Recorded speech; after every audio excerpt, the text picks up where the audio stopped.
Hey guys, welcome to HipHughes History. You guys are used to me doing video lectures to teach people basic ideas about the social studies, and specifically for students to really prepare them for exams and get them to be successful in school. But more importantly, to learn these big ideas. So what I'd like to do is discuss a big idea in the educational arena with you guys for the next few minutes, and I'm going to rant a little bit, so it could go more than a few minutes, but it's the Common Core, and it's unavoidable in education. You have to talk about it. So if you're a teacher, stay tuned, because we're talking about our profession. If you're a student, stay tuned, because this is what's going to be happening to you inside classrooms. And if you're anybody else out there, this is our educational system. It's the bedrock of our generational, kind of changing of hands, and how we educate children and how we allow them to grow cognitively and reach their full potential is what our job is. So Common Core, batter up. Let's see if I can talk about it a little bit.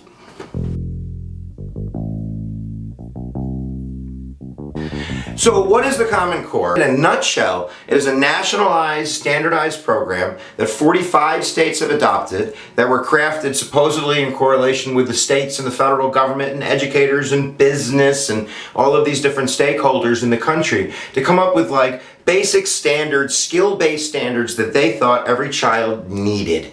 And when I say skill-based, I'm not talking about what are the causes of the Civil War, but rather a skill-based standard. And when I say skill, I mean generally literacy, traditional literacy, direct literacy. We need them to be able to write really well and speak really fluently and read higher order things and citate things correctly, do citations, to write good research papers, to be college and career ready. That's the language that they use.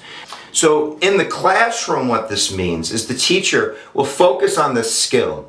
And in a sense, it's very mechanicalized in many implementation scenarios that I've seen. Maybe that's the problem. I'm not against kids being able to be, fluent and read and write and cite and raising the bar for those types of things. The problem is that if we concentrate just on skills, students reading maybe a college level reading or reading a primary resource and then putting it into their own words, it's not that that's a bad thing. It's that if we operate the classroom in a business model, and when I say business model, I mean data driven. And that's kind of, the language you hear a lot when you go to professional development as a teacher now, that everything you do should be data driven. And that means in order to make a decision, I need to look at kind of the facts in front of me. And this is the business model, and I'm sure this works in the business world. So if you're selling soap, you find out who's buying it and the prices and the data, and then you make informed decision making.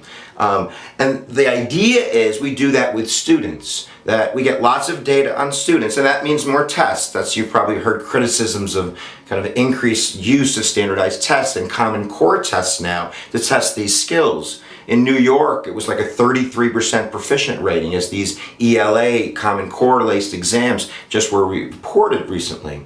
But the idea is that if we test children a lot, that we're going to get this data, and then we can make informed decisions. And the other kind of hook and ladder here is that everything should be research-based. It's almost like, think of medicine, that I shouldn't be able to cut you open unless the operation that I'm going to do has already been research-based. We want to kill you. And that's the idea in the classroom, that if I'm going to try this strategy with you, I need research. So before I knock this down, I'm going to say I'm not against the general idea. I mean, I've been teaching for 15 years. I use data. I do surveying and mastery quizzing, and I look at their test results. I do item analysis. As an educator, that's part of my job.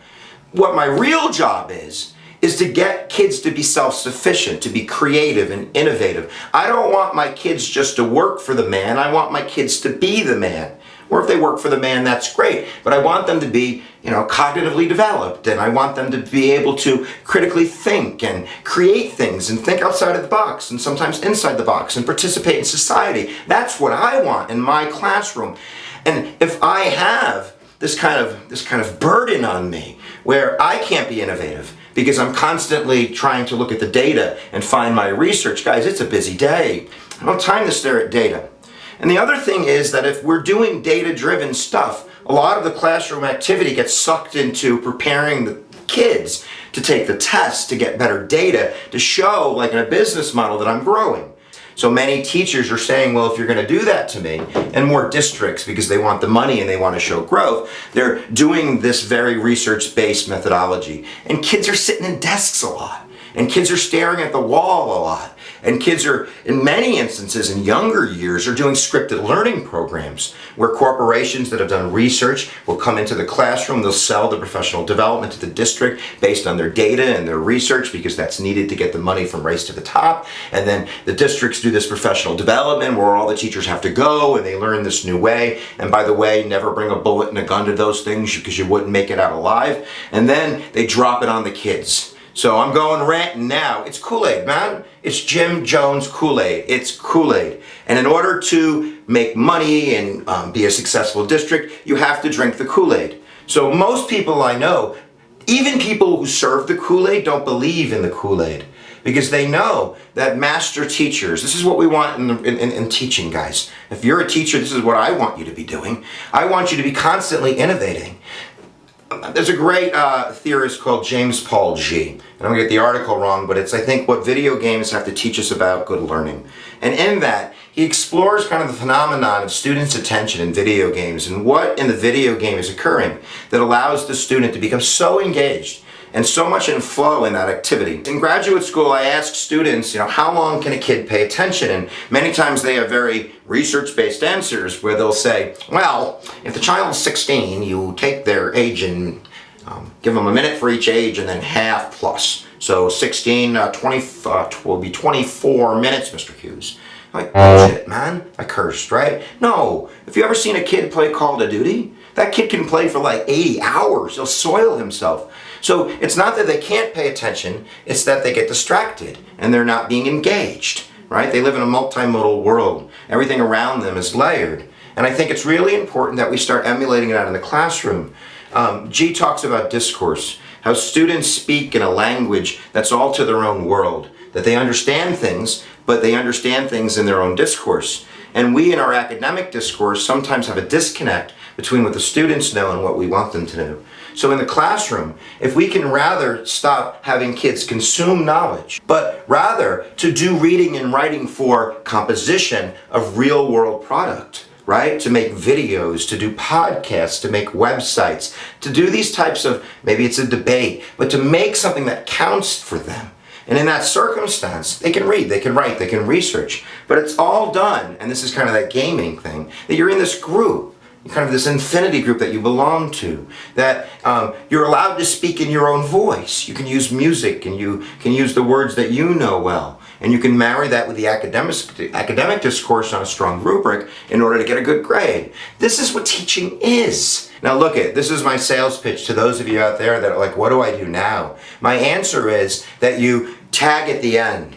Look, you're already doing the Common Core if you're a good teacher. I've been doing the Common Core before Mama knew what the Common Core was. But do your innovation. Do what you know is right in your heart. Have kids, collaborate and write and create and make and scream and yell. Have some chaos. Have some control. Do some tests. Do some lectures. Mix it up. Make sure you're addressing all learners. There's great ways to teach. It's an amazing art. Then look at the Common Core and go, there you go. I did that, that, and that. Oh, that's what I would recommend you do now. There are groups out there that are fighting this, the Badass Teachers Association, other groups out there that are very upset, and we're starting to unite. We're starting to use our teacher voice. So I'm coming to the end of my little ranting session because the sweat is dripping off me. Noam Chomsky and Uncle Sam are looking at me funny. And I'm saying to you out there, this is our profession. This is our profession, right? Doctors don't let bureaucrats tell them how to do surgery. Lawyers don't let clerks tell them how to practice law. So why are we going to let Arnie Duncan and Jeb Bush and Obama and Washington, D.C. and Mario Cuomo tell me how to do my job, John King? Academic freedom, guys. All right, let's raise the level of our craft and let's do our job well. And let's go forth and kick ass. The end. Where attention goes, energy flows like a billion videos. You should go watch them. You should go click the links below to learn and grow your brain 5 times the size of a chia pet. We'll see you guys next time you press my button. Oh, it's terrible. I think I lost